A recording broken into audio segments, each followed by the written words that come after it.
Okay, good morning everyone. Ang ating paksang tatalakayin ngayong araw ay ang heograpiya at katangiang pisikal ng Timog Silangang Asya. In English, sa Timog Silangang Asya ay Southeast Asia. Ang ating layuning tatalakayin ay ito. Ito ang ating layunin tatalakayin. Isa lang ang layunin ang ating tatalakayin ngayon. Ito ay ang natutukoy ang mga bansang bumubuo sa mainland at insular Southeast Asia sa pamamagitan ng mapa. Since pamilyar naman kayo sa mapa, papakita ko sa iyo ang pagkakaiba ng mapa at ng globo. Ang globo ay ito. Ang mapa ay ito naman. Ang mapa. Ang kawangis talaga ng ating mundo ay ang globo. Ngunit ang madalas gamitin ng mga tao is ang mapa. Ito ang mapa. Dahil mas madaling dalahin ang mapa kaysa sa globo. Hindi nangangailangan ng malaking espasyo ang mapa dahil maaari itong tupiin. Kaya ang mapa ang madalas gamitin ng mga tao. So magpo-focus tayo ngayon sa mapa. Ito ang larawan ng world map.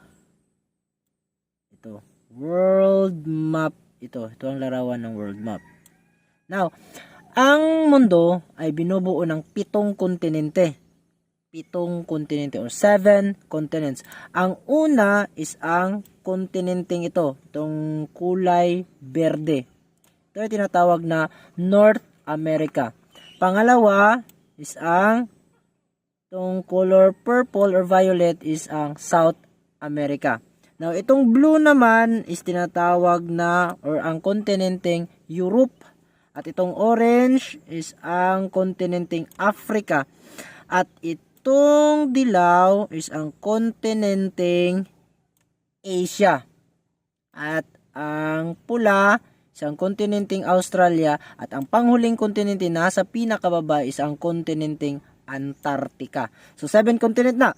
1, 2, 3, 4, 5, 6, and lastly, 7. So, 7 kontinente. Now, ang Pilipinas, ay nabilong sa kontinenteng Asia. So, magpo-focus tayo ngayon sa Asia, hindi sa North America, sa South America, hindi sa Antarctica, lalong-lalong hindi sa Europe, sa Africa, at sa Australia. Kundi, dito tayo magpo-focus sa Asia. Asia. So, palalakihin natin yung Asia na yan. Ito. Hindi maklaro. Ito. Itong Asia. Itong Asia. Ito. So, meron akong di-download dito. Asia. Ito ang Asia. Ito, Asia. So, ang Asia, ito ang Asia. Ito, Asia ito. Ang Asia ay binubuo ng napakaraming rehiyon. So, ito lang ang Asia. So, meron akong ipapakita sa inyo. Ito ang rehiyon ng Asia. Merong isa, 2, 3, 4, 5, 6, at saka 6 na rehiyon ang Asia. Itong larawan na ito, palalakihin ko muna. Itong larawan na ito ay ang kontinenteng Asia or Asya sa Tagalog. So, itong kulay dilaw ay ang rehiyon ng Southeast Asia, which is bilong ang Pilipinas. Itong rehiyong green ay ang East Asia region. Itong pula naman is tinatawag na South Asia region. Itong kulay blue or indigo is tinatawag na West Asia region. Now, ito namang kulay orange ito is tinatawag na Central Asia or Gitnang Asya. At itong nasa ibabaw is tinatawag na North Asia. So magpupukas ay merong 6 na rehiyon ang Asia. Ito ay 1, 2, 3, 4, 5, at saka 6. Since ang Pilipinas ay bilong sa rehiyong Southeast Asia, dito lang tayo magfo-focus sa Southeast Asian region. So, meron ako ipapakita na namang larawan. Southeast Asian region. Teka. Ito ang pinakita ko sa inyong larawan para sa inyong activity. Since hindi masyadong makita kung anong mga bansa ang meron sa Southeast Asia, anong mga bansa ang sakop ng Southeast Asia, kaya naghanap ako ng mas malinaw na larawan. Ito ang nakita kong larawan. Ito. So lahat ng merong kulay na larawan, na nasasakop ng aking pagguhit ay ang rehiyon ng Southeast Asian region. Ito sila. So, merong 11 or 11 countries ang rehiyong Southeast Asia. Una is ang Myanmar, pangalawa is ang Laos, Thailand, Vietnam, Cambodia, Brunei, Malaysia, Singapore, Indonesia, at East Timor. At ang panghuli is ang Pilipinas. Bibilangan natin 1, 2, 3, 4, 5, 6, 7, 8, 9, 10, 11. Merong 11 bansa ang ating Pilipinas. Now, ang ating Pilipinas na ang Timog Silangang Asya. Now, sa inyong activity ay hahanapin ninyo kung anong mga bansa ang napabilang sa mainland Southeast Asia at mga bansang napabilang sa insular Southeast Asia. So bago natin aalamin ang mga bansang ito, ay aalamin muna natin kung ano ang ibig sabihin ng mainland at ano ang ibig sabihin ng insular. So ito ang ibig sabihin ng mainland at saka insular. Okay.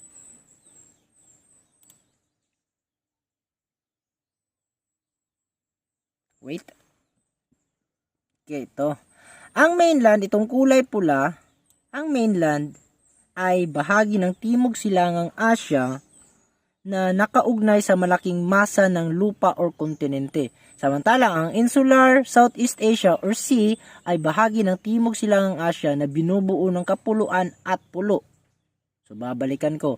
Ang mainland Southeast Asia ay bahagi ng Timog Silangang Asya na nakaugnay sa malaking masa ng lupa or kontinente, konektado sa malaking bahagi ng lupa ng kontinenteng Asya, dapat ang mainland Southeast Asia. Now, ang insular Southeast Asia naman ay bahagi ng Timog Silangang Asya na binubuo ng kapuluan at pulo na hindi konektado sa malaking masa ng lupain ng kontinenteng Asya, ang insular Southeast Asia. Ito. So, babalikan natin ang larawan. Ito ang larawan aking pinakita kanina. Nasaan na yun? Ito. So, itong kulay dilaw na ito, itong kulay dilaw, itong kulay puti na ito, ito ang parte ng malaking bahagi ng kontinenteng Asya. Now, merong sakop ng Southeast Asia, Southeast Asia, na nakakonekta sa malaking bahaging ito. Ito lamang ang mga bansang sakop ng mainland Southeast Asia. Ito. At itong mga pulong-pulo ito, ito ay ang mga bansang sakop ng insular Southeast Asia. So, una ay ating aalamin kung anong mga bansa ang sakop ng mainland Southeast Asia. Bibigyan ko ng ibang kulay. Black. Ito ang mga bansang sakop ng mainland Southeast Asia. Ito. Dahil konektado siya sa malaking masa ng kontinenteng Asya. So, ang una is ang Myanmar. Kung sino nakasagot ng Myanmar na ilagay sa mainland Southeast Asia ay tama siya. Laos, pangalawa isang Laos, Thailand, Vietnam, Cambodia, Malaysia, at saka ang Singapore. So, dito, palalakihin ko muna. Ito sila. Myanmar, Laos, Thailand, Vietnam, Cambodia, at saka ang Malaysia. So, ang Myanmar is kulay dilaw. Babalikan ko na.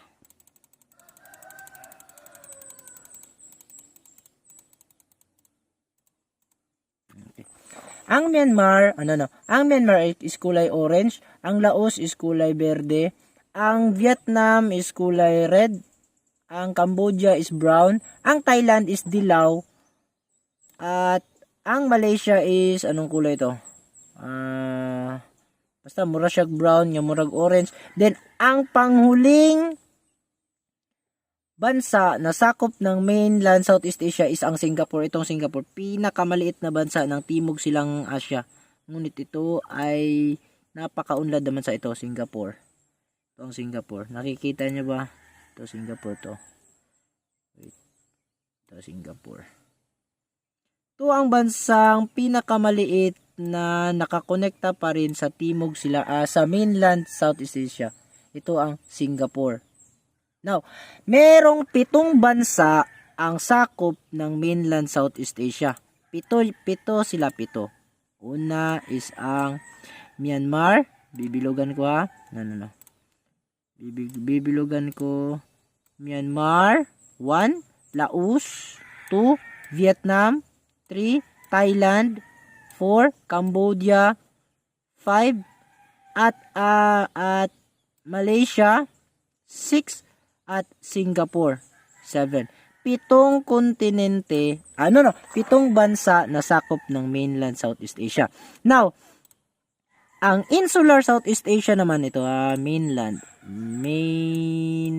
M. 7 bansa ang sakop ng mainland. Now, ang insular naman, ito, dito natin lalagay ang insular, color red, ay meron namang 5. Una, isang Pilipinas. Pangalawa, isang Brunei. Pangatlo, isang Indonesia. At ang panghuli, ang pang-apat is ang East Timor. Ano ang East Timor? Saan na ito ang East Timor o kulay? Anong kulay ito? Palalakihin ko muna. Ito ang East Timor. Itong bansang ito. Ito lamang ang East Timor. Kani. Muna ang East Timor. Muna siya ang East Timor. Itong bansa lang ito. Itong bansa. Ito lamang ang East Timor. Lahat ng kulay orange or kulay red lahat ng yan is Indonesia. Lahat ng yan is Indonesia. Ito lamang nasa pinaka huling bahagi ng Indonesia ang East Timor. So, pang-apat, so Pilipinas, Brunei. Ang Brunei naman, ito ang Brunei. Ito lamang ang Brunei, itong kulay blue. Ito lamang ang Brunei, itong kulay blue. Brunei, yan. Ito lamang ang East Timor, ito. At ang lahat ng kulay pula is Indonesia.